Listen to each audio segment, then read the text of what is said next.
absolute reliability indices are the values that can be calculated when we are monitoring the past performance of a system. We have a full knowledge about the system, so we can determine the absolute reliability of the system. But in most cases, we have considerable uncertainties associated with numerical data and predicting system requirements.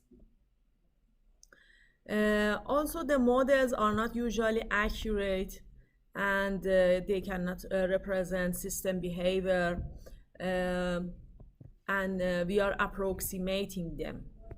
So we have to consider these uncertainties as a likelihood in determining the reliability. For example, we say this system is 90/90. 90/90. 90/90 means that with 90% is the likelihood 90% is the likelihood having the reliability of 90%. 90% reliability.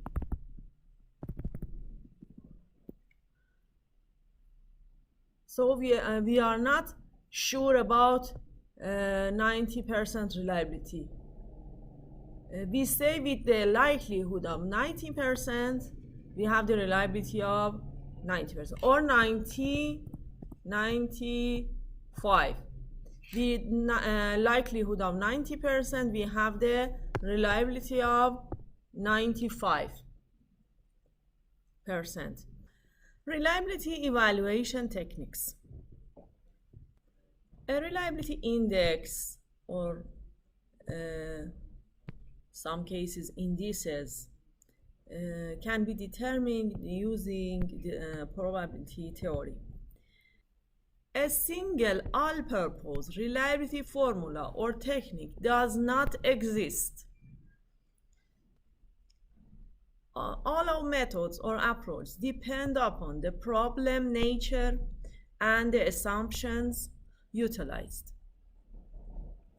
In all practical applications, we must have assumptions to calculate reliability with probability and statistical theory.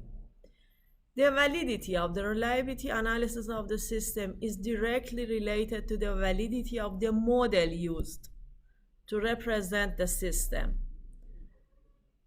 If we have failure in describing the model of the system, all of the reliability calculations will be affected.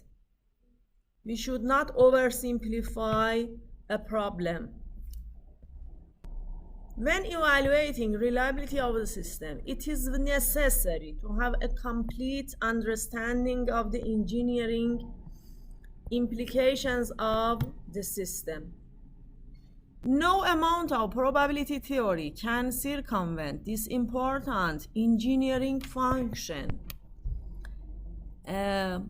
Probability theory is only a tool that enables an engineer to transform knowledge of the system into a prediction of its likely future behavior. After this understanding has been achieved, can a model be derived and the most appropriate evaluation technique can be chosen. An engineer should know how the system operates and fails. Therefore, we have the steps toward this goal. First, understand the way the system operates. Identify the ways in which it can fail. Deduce the consequences of the failure. Derive models to represent these characteristics. Only then select the reliability evaluation technique. There are two main categories of reliability evaluation techniques: analytical and simulation. Analytical techniques represent the system by a mathematical model and evaluate the reliability indices from these models using mathematical solutions. You should know that mathematical models and analytical techniques are faster. Are faster than what? Than simulation. Monte Carlo simulation methods estimate the reliability indices by simulating the actual process and random behavior of the system. For example, we simulate 10,000 different ways of operating the system by simulation. You see that we need a lot of time to simulate the system. So they are not fast against the analytical techniques. So Monte Carlo simulation need a lot of computing time and is not used extensively if alternative analytical methods are available. We use them when they cannot use analytical methods, or for modeling the system may have to be approximated in analytical methods, and we want to calculate it exactly. Reliability improvements. Reliability consideration is very much a part of the design stage of a system. For example, in the design stage, we say that we want to reach to 90% reliability.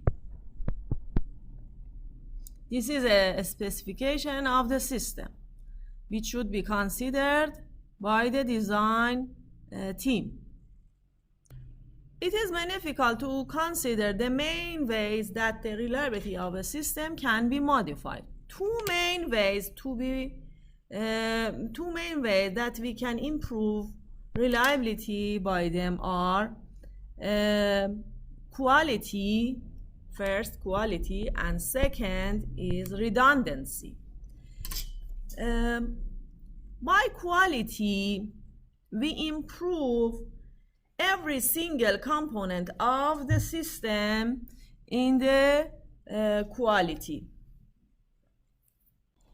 Another important factor are the personnel, the stress to which they are exposed, the training they have been given, the ergonomic and environment of the workplace.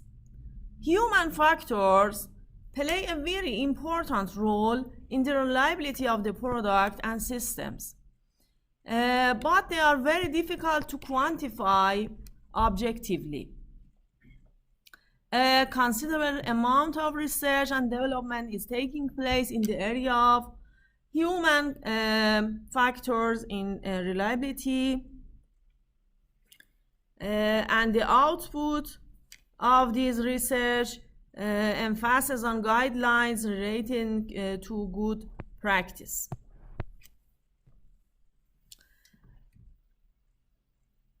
The second factor, which is redundancy, says that there should be sufficient backup in the system so the function of a failed component is absorbed by another. The failed component either remains in the failed state in a non-repairable system or repaired or replaced in a repairable system. This backup status is known as redundancy. Redundancy is of two types, active and standby. Active redundancy exists when the components share the function between them. For example, an airplane has two or more engine. We don't let any airplane to fly with one engine, with only one engine. And both are active during the mission. This is also known as parallel redundancy. A standby redundancy exists when the redundant components remain in a standby state and are only switched into the system when the main operating components fail. For example, when we use a diesel generator as an standby power generating unit, we use this standby redundancy, that is, we don't let the system that supply the energy from both the network and diesel generator. This concept will be discussed in the later chapters of this book. Another method that is used to improve reliability is diversity. When we are using redundancy in a system, we choose components from different manufacturers, or we use dissimilar components. This is known as diversity. The logic of which is that if there is an inherent weakness in one of the components, for example, a design fault or a manufacturing fault, it will not affect all the components, and thus the resulting system should be stronger. We should note that we should not replace a strong one with a weaker component.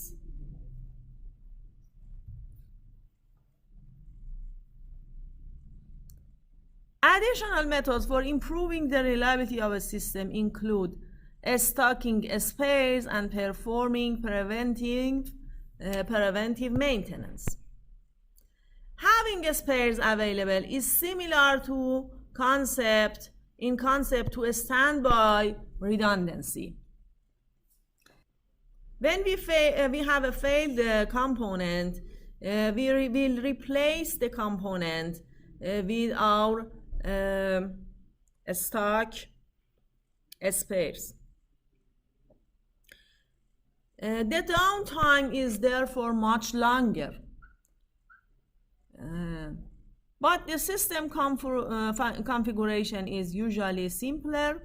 The stocking of spares is an economic problem which is often solved using optimization techniques in order to decide the optimum number of spares required, whether to site them all centrally or dispersed.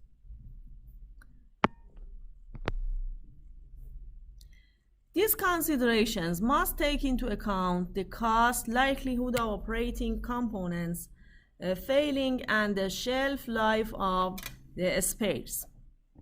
Preventive maintenance should be done when components are nearing the end of their useful life, or when incipient failures are detected. Preventive maintenance is frequently done at regular intervals, when components are either checked and replaced if necessary, or replaced irrespective of their current state. Reliability activities in system design. It is important to recognize that the reliability assessment of a product or system must be performed during and as an integral part of the design process. We should not start the design process without considering the reliability of the system. We cannot add reliability at a later date. We will have unnecessary cost if it is physically possible when we start the reliability late. It follows that a product or system has an inherent reliability created during the design. Inherent reliability. This can only be transformed into the manufactured product or system by a high standard of quality control. Poor quality control can seriously degrade the inherent reliability. Although perfect quality control will not increase the reliability above that which has been built in at the design stage. It is evident that reliability and quality control are very much related. So we have a direct effect of quality control on reliability. One of the currently most popular approaches in the quality control is the Taguchi approach. This and similar approaches produce formalized organizational methods for ensuring quality control. There are in addition statistical quality control or process control techniques that use statistical methods. For example, we should have the number of we test our components, and we are controlling the number of failed components of the system. These methods are in quality control are very popular for controlling the failure of the product. After manufacture, the inherent reliability can be easily degraded owing to poor operation, misuse or abuse, poor quality maintenance procedures, and reliability of the product will be affected by poor quality control. The conceptual tasks in system design are illustrated in Fig 1.5. The process is iterative and several reviews may be necessary. We start from here, system objective, go to the system design specification, determine what is the system design specification, and then system design and development. After that, reliability prediction, failure mode and effect analysis, intermediate design reviews. We check if the system design specification, which reliability is one of them. For example, reliability should be 90%. And if this condition is not passed, we go to the first stage. So this is iterative. We may have several reviews to reach to our goals in the first step, which are system design specifications. We should consider feedback from operation standards, and we should have design checklist. And after that, we will reach to the final design review. What is the design specification? They are detailed interpretation of the system requirements in terms of characteristics and define which requirements the actual hardware must meet. The specifications are reviewed systematically by a group that is independent of those responsible for generating them. The application of reliability concepts to the prediction of system reliability should reflect all the experience available from previous system designs and operation. The reliability activity must be synchronized to the project cycle and provide usable input and the decision points.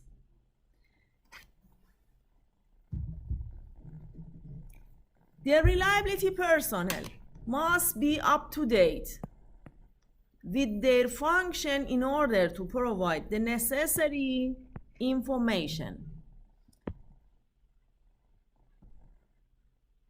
Determination of quantitative indices for a product considered by the reliability personnel. The reliability personnel should obtain and comment on engineering drawings before they are released. Attend at early design meetings. Provide early advice on design improvement. The basic elements of the reliability design process and the actual depths of analysis required at any point in the system evaluation will depend upon the system information available at that time.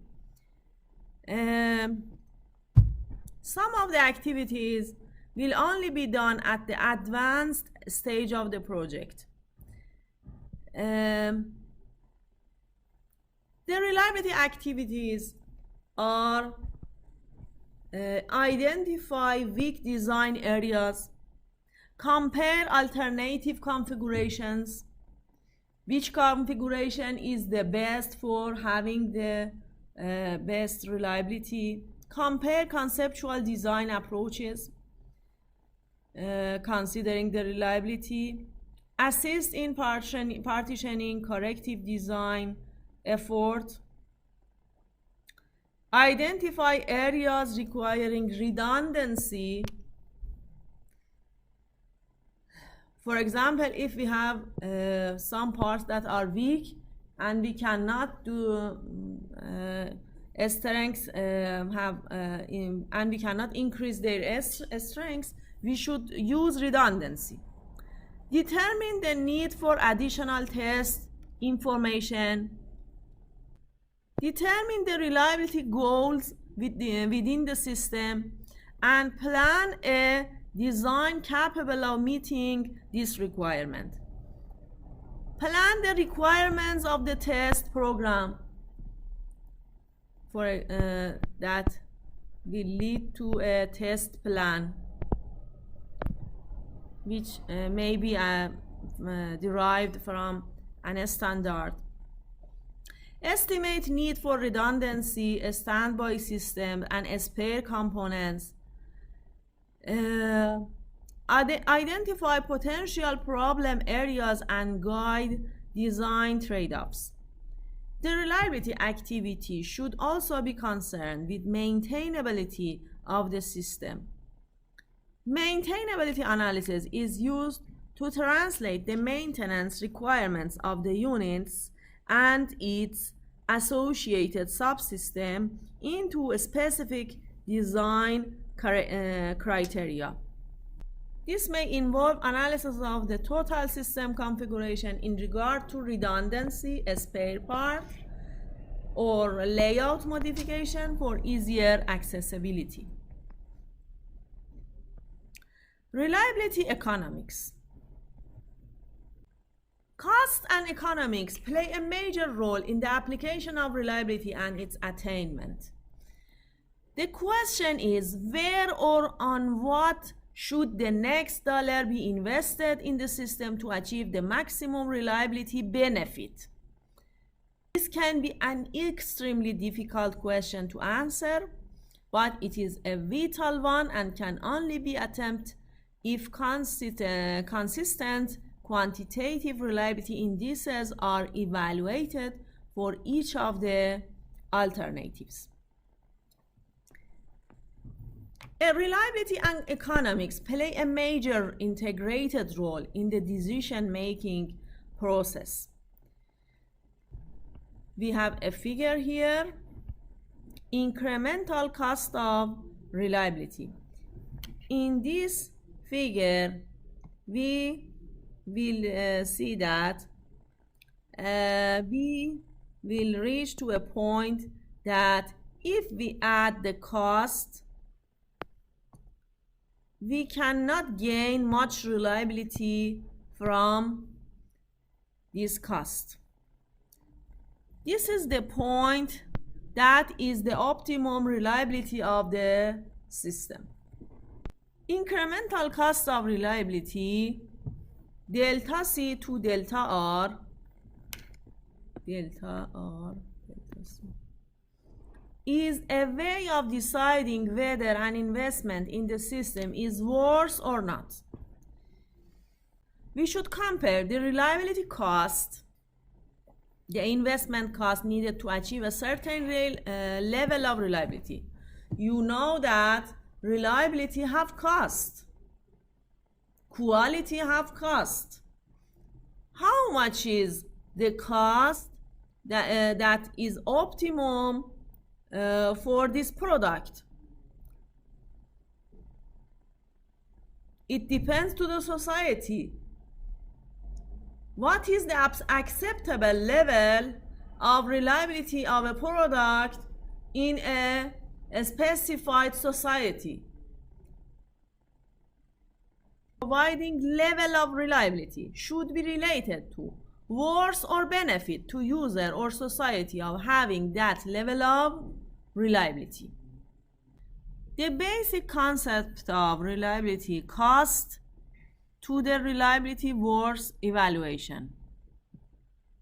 We have a figure here. This is the curve of user society cost. When we increase the reliability, we will decrease the society cost and the user cost. It is very evident that user and society will cost less when we increase the reliability. But we should increase the investment cost to increase the reliability. If we add these two costs, we will have another curve that will have a minimum here. This is the optimum reliability of a system. Requires quantitative assessment of reliability that can lead to this curve. We should assess all of the life cycle costs, all of the failure costs, of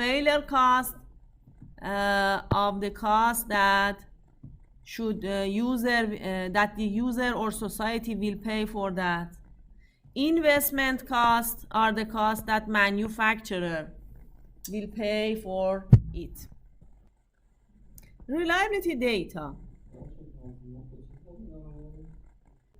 Reliability data. For quantitative reliability evaluation, we will need the data to support these studies.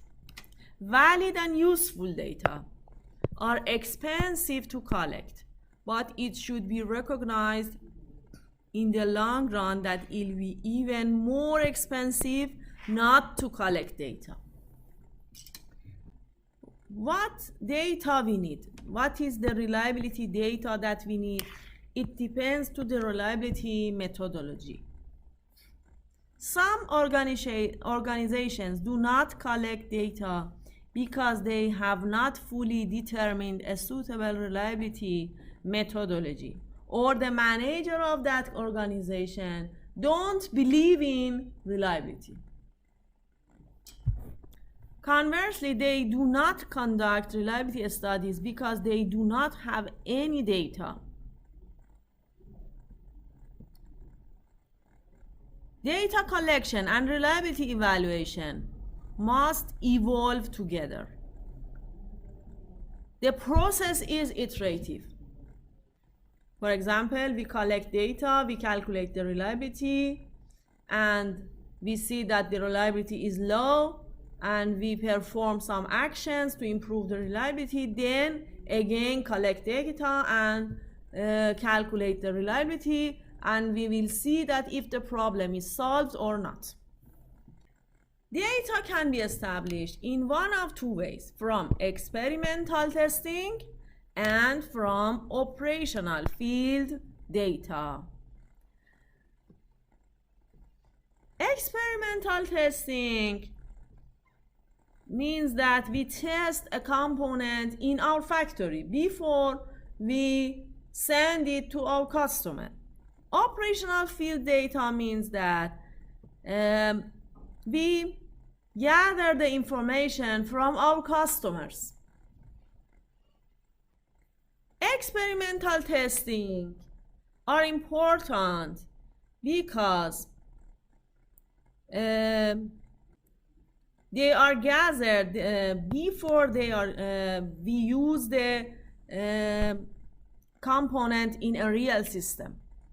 We first test and then use it in a real system. We have some standards about testing the components. For example, high voltage components should be tested before using in our power system. These data are then used in subsequent design reviews, creating a feedback loop and a reliability growth concept. Another important source of information is collection of field data by operation and maintenance personnel and documenting the details of failure as they occur. It is very important, together with the associated downtime durations. Analysis of these data to create statistical indices which will be subsequently updated by the entry of new data. The field and or statistical data may be stored in a data bank for later use. The quality of the stored data depends on two important factors: confidence and relevance. The quality of the data and hence the confidence can be placed in it are clearly dependent on the accuracy and completeness of the information compiled by the operation and maintenance personnel. The personnel should be fully aware of the future use to which the data will be put and the importance it will have in later system developments. They must also have direct access to the data for their work. The quality of the statistical indices also depends on how the data are processed, how much pooling is done, and the age of the data currently stored, since these factors affect the relevance of the indices for their intended use. If these data are unavailable, it may be necessary to use generic data collected and analyzed by another organization. The confidence associated with these data will be lower than that ascribed to one's own data. Various well-known sources of data include the following: data handbooks. For example, MIL handbook 217 is one of the most important handbooks that considers the reliability of electrical components. And other standards and handbooks that you we'll see in this list. Data banks, for example, CEA, Canadian Electrical Association, NERC, GADS, North American Electricity Reliability Council, generation data.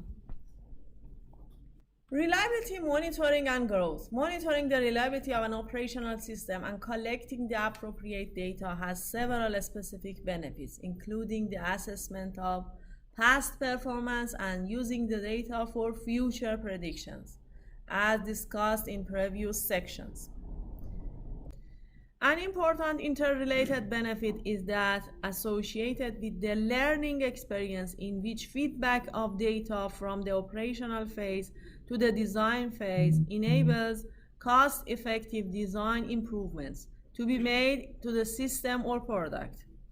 This is formally known as reliability growth monitoring, but informally follows the general principle of learning curve concept. So we learn from the past performance of a product and use it in the future performance for improving the reliability. One well-known quantitative approach to reliability growth modeling is that of Duan. A person whose name was Duan, who monitored the growth in mean time to failure, MTTF, as a function of time. He observed that a plot not known as a Duan plot, cumulative mean time to failure against time, produced a straight line, the slope of which represents the growth factor. If we have mean time to failure against time, if we have an increase in the mean time to failure against time, we say that we are improving the system reliability.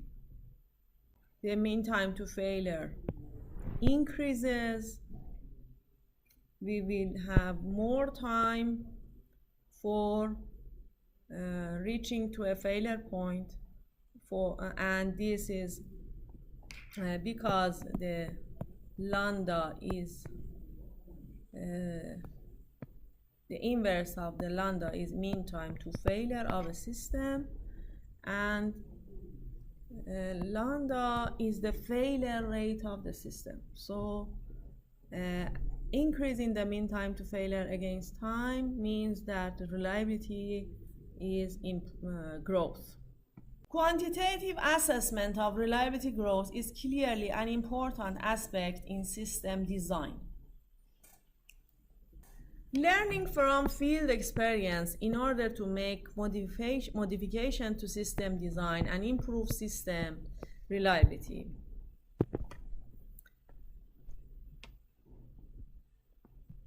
This is the end of chapter 1. In the next section, we will have chapter 2 about basic probability theory.